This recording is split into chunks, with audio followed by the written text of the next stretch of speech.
మాట పలుకు తెలియనిది మాటున ఉండే మూగమది కమ్మని తలపుల కావ్యమయే కవితలు రాసే మౌనమది రాగల రోజుల ఊహలకి స్వాగతమిచ్చే రాగమది శృతిలయలరగని ఊపిరికి స్వరములు కూర్చే గానమది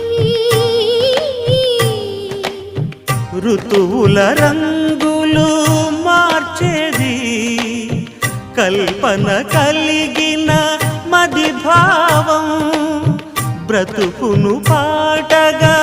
మలిచేది మనసున కదిలిన మృదునాదం